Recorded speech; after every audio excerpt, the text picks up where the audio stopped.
శ్రీమాత్రే నమః. ప్రేక్షకులకి ఆ లలితాంబిక అమ్మవారి యొక్క అనుగ్రహం పరిపూర్ణంగా కలగాలని మనస్ఫూర్తిగా కోరుకుంటూ మనం ఈ క్రోధినామ సంవత్సరంలో ద్వాదశ రాసుల వారికి వీలైతే ద్వాదశ లగ్నాల నుంచి చూసుకోండి, లగ్నం తెలియని వారు రాసి చూసుకోవచ్చు. ఆదాయ వ్యయాలు ఎలా ఉన్నాయి, అదేవిధంగా రాజ్యపూజ్యము అవమానం ఎలా ఉంది, ఒకవేళ ఆదాయం తక్కువగా ఉంటే దాన్ని పెంచుకోవడం ఎలాగా, దానికి గ్రహస్థితి ఎంతవరకు మీకు సహకరిస్తుంది, మీరు చేసుకోవాల్సిన మంత్రం కానీ గోసేవ కానీ లేనట్లయితే దానం కానీ ఏమి చేసుకుంటే మీకు అభివృద్ధి ఉంటుంది అనేటువంటి విషయాలు మనం చెప్పుకుందాం. అయితే ఇక్కడ ఏంటంటే ఎప్పుడు కూడా ఈ సంవత్సర ఫలితాలు చెప్పేటప్పుడు ఆదాయ వ్యయాలతో పాటు గోచారంలో ఉండే మేజర్ ప్లానెట్స్ అంటారు. అంటే slow moving planets, fast moving planets ఉంటాయి. అంటే త్వరగా నెలకి 25 రోజులకి 45 రోజులకి జరిగిపోయే ప్లానెట్స్ కొన్ని ఉంటాయి. అంటే రవి, కుజుడు, శుక్రుడు, బుధుడు వీళ్ళు. ఇక చంద్రుడు అయితే 2.5 రోజులకి మారిపోతూ ఉంటాడు ఒక్కో రాశి. కానీ మేజర్గా మనల్ని రూల్ చేసేటువంటిది జీవకారకుడైనటువంటి గురువు, కర్మకారకుడైనటువంటి శనిశ్చరుడు, అదేవిధంగా కాలానికి కారకుడైన రాహువు, మోక్షానికి కారకుడైన కేతువుని ప్రధానంగా మనం తీసుకుంటాం. ఈ మోక్షానికి కారకుడైన కేతువు ప్రస్తుతం ఈ సంవత్సరం అంతా కూడా మనకి కన్యారాశిలో ఉంటాడు. కాలానికి కారకుడైనటువంటి రాహువు మీనరాశిలోని, మరియు జీవకారకుడైన గురువు మాత్రం మే 2వ తేదీ వరకు మేషంలో ఉంటూ దాని తర్వాత వృషభంలోకి మారుతున్నాడు. ఇక శని భగవానుడు అయితే మారట్లేదు, కానీ మనకి జూన్ జూలై మాసాల నుంచి ఒక 4.5 నెలలు మాత్రం కొద్దిగా వక్రిస్తాడు. కుంభంలో ఉన్న శని వక్రిస్తాడు. అదేవిధంగా సెప్టెంబర్ అక్టోబర్, అంటే ఆల్మోస్ట్ సెప్టెంబర్ ఎండింగ్ అక్టోబర్ ఆ టైం నుంచి ఒక 4.5 నెలల పాటు గురువు కూడా వక్రిస్తాడు. సో మనం ఈ గ్రహాల యొక్క స్థితిని మరియు ఈ వక్రగతిని, ఈ మేజర్ ప్లానెట్స్ యొక్క స్థితిని, అదేవిధంగా వీటితో పాటు మనకి ఈ క్రోధినామ సంవత్సరంలో పర్టికులర్గా ఈ సంవత్సరం రాజు కుజుడైనందుకు, మరియు అదేవిధంగా కుజుడు సంచారం మనకి శనిని రాహుని కలుపుకొని వెళ్తున్నందుకు కూడా ఏం జరుగుతాయనేటువంటి విషయాలు కూడా నేను మీకు ఎండింగ్లో చెప్తాను. కన్యా లగ్నము, కన్యా రాశి. లగ్నం తెలిస్తే లగ్నం నుంచే చూసుకోండి, లేదంటే రాశి నుంచి చూసుకోవచ్చు, నో నీడ్ టు వరీ. అయితే మీకు ఇక్కడ ఈ క్రోధినామ సంవత్సరంలో ఆదాయము, వ్యయము, రాజ్యపూజ్యము, అవమానము ఏ రకంగా ఉన్నాయి అనేటువంటి ముందుగా తెలుసుకొని దీన్ని పెంచుకునే మార్గం కూడా తెలుసుకొని మిగతా అంశాలు చూద్దాం. ఇక్కడ చూసుకున్నట్లయితే 5 అంటే ఒక 5 లక్షలు ప్రతి సంవత్సరం మీరు సంపాదిస్తే 5 లక్షలు ఖర్చు కూడా చూపిస్తుంది. 5 అంటే ఎగ్జాక్ట్లీ 5 అని కాదు, ఎంత వస్తే అంత ఖర్చు ఉందనేటువంటిది క్రోధినామ సంవత్సరంలో ఆదాయ వ్యయాలు చెప్తున్నాయి. మరి రాజ్యపూజ్యం అవమానం ఏం చెప్తుంది అంటే రాజ్యపూజ్యం 5 అంటే మిమ్మల్ని మెచ్చుకునే వాళ్ళ సంఖ్య 5 ఉంటే అవమానించే వాళ్ళ సంఖ్య 2 మాత్రమే ఉన్నారు. కాబట్టి దీని గురించి కంగారు పడాల్సిన అవసరం లేదు. మరి ఇక్కడ ఏమి మనం పెంచుకోవాలి అంటే ఆదాయం పెంచుకోవాలి. కన్యారాశి వారి యొక్క గ్రహస్థితి కనుక చూసుకుంటే ఆదాయం పెరగాలంటే ఏం చేయాలి, ఏమిటి అనేటువంటిది మనకు ఉంటుంది. ఇక్కడ గుర్తుపెట్టుకోండి, అమ్మవారి యొక్క ఆరాధన ఖచ్చితంగా మీకు ఆదాయాన్ని పెరిగేలా చేస్తుంది. అదేవిధంగా రాశిలో మీకు కేతువు యొక్క సంచారం జరుగుతుంది. సహజంగానే కన్యారాశి ఆర్ కన్యాలగ్నం వాళ్ళకి మేనేజ్మెంట్ స్కిల్స్ ఎక్కువగా ఉంటాయి. మరి ఈ మేనేజ్మెంట్ స్కిల్స్ రిలేటెడ్ సంబంధంగా మీకు మంచి అభివృద్ధి ఉండాలి అంటే మీరు గణపతి ఆరాధన చేసుకోండి. ఎందుకంటే కేతు సంచారం జరిగేటప్పుడు సర్వసాధారణంగా ఏమవుతుందంటే అయ్యో నేను చేయగలనో లేదో, నాకు ఈ విషయంలో ఇట్లా కొద్దిగా ఇబ్బంది వస్తుంది, ఇట్లాంటివి కొన్ని ఉంటుంటాయి. అంటే ఏమిటి, మీరు ఎప్పుడైతే కేతుగ్రహ ఆరాధన, గణపతి ఆరాధన ఎంత చేస్తారో అంత మీకు ఆటంకాలు కలగడం కానీ మరియు వైరాగ్య ధోరణి కానీ ఇవన్నీ కూడా తగ్గుతాయి. లలితా సహస్రనామాల్లో ఓం సంపత్కరే సమారూఢ సింధుర వ్రజ సేవితాయై నమః అనే నామస్మరణ మీకు అద్భుతమైనటువంటి ధనయోగాన్ని తెచ్చిపెడుతుంది, ఎటువంటి సందేహం లేదు.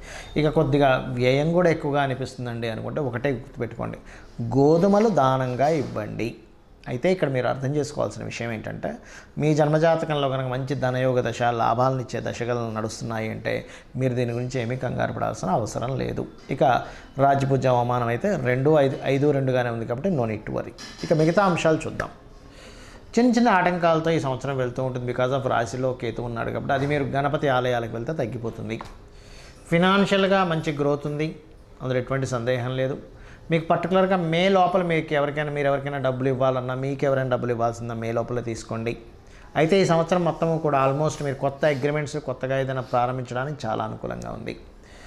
అలాగే ఇక్కడ భూముల మూలంగా, గృహాల మూలంగా ఎవరికైనా ఏదైనా నేర్పడం ద్వారా ధనయోగాలు ఉన్నాయి ఈ సంవత్సరం మీకు.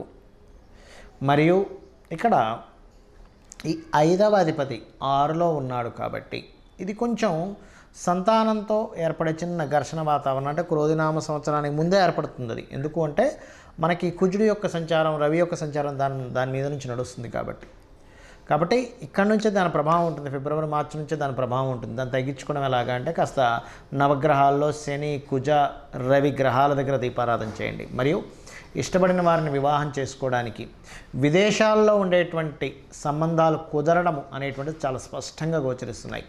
ఇక ఉద్యోగ సంబంధించినటువంటి విషయాలు కనుక చూసుకున్నట్లయితే ఉద్యోగ అవకాశాలు చాలా చక్కగా వస్తాయి.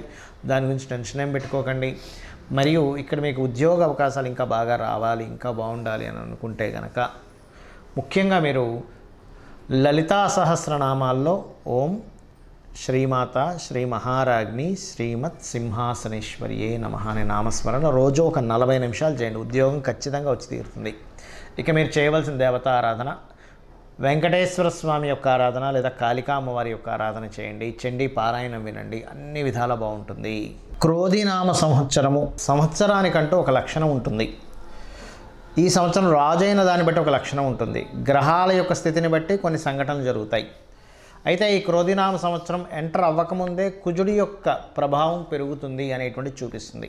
కాబట్టి ఆల్మోస్ట్ 2024 ఫిబ్రవరి మాసం నుంచే కొన్ని విద్వేషపూరితమైనటువంటి గొడవలకి, రాజకీయ నాయకుల మధ్యని విపరీతమైనటువంటి గొడవలకి, మరియు రాజుల మధ్యన గొడవలకి, యుద్ధాలకి, క్రోధి అంటే క్రోధం, కోపం పెట్టుకోవడం, చిన్న మిస్అండర్స్టాండింగ్స్ చేసుకోవడం, ఇటువంటి నామ సంవత్సరం ఇది. కాబట్టి దేశాల మధ్య, ప్రాంతాల మధ్య, మతాల మధ్య అనవసరమైనటువంటి విద్వేషాలు కలిగించేటువంటి సంవత్సరంగా చూపిస్తూ, ఇది కుజుడి యొక్క సంచారం. దీనివల్ల కుజుడు ఎవరికి కారకుడు అని చెప్పి తీసుకుంటే మిలిటరీకి, అందులో అంటే డిఫెన్స్ వారికి, పోలీస్ డిపార్ట్మెంట్ వారికి, రక్షణ వీటిని కల్పించేటువంటి వారికి. అంటే ఏంటి, ఈ సరిహద్దుల దగ్గర కొంత జాగ్రత్తగా ఉండాలి.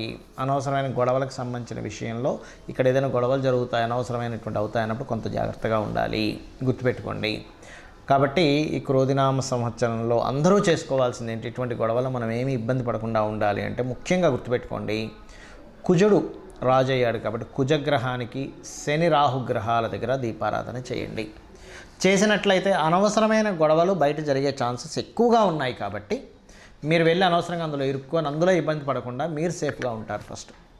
అదేవిధంగా రాజుల మధ్య, రాజకీయాల నాయకుల మధ్య, రాజ్యాల మధ్య గొడవలు జరిగేటువంటి ఛాన్సెస్ ఇప్పుడు ఉన్నాయి. కాబట్టి వేరే వేరే దేశాల్లో ఉండేటువంటి వారు కూడా కొంచెం ఏదైనా ఇక్కడ ఏదైనా యుద్ధం సంబంధించినవి రాబోతుంది అన్నప్పుడు ఆ సరుకులు ఏవైనా మనకు చూడండి, కొంచెం యుద్ధ వాతావరణం ఉన్నప్పుడు బయటికి వెళ్ళలేని పరిస్థితి వచ్చినప్పుడు కొంచెం ఇంట్లో సరుకులు మనం స్టాక్ పెట్టుకుంటాం. ఇటువంటి విషయాల్లో చాలా అలర్ట్గా ఉండాలి. మొత్తం ప్రపంచవ్యాప్తంగా ఈ కాంబినేషన్ ఏర్పడుతుంది కావున.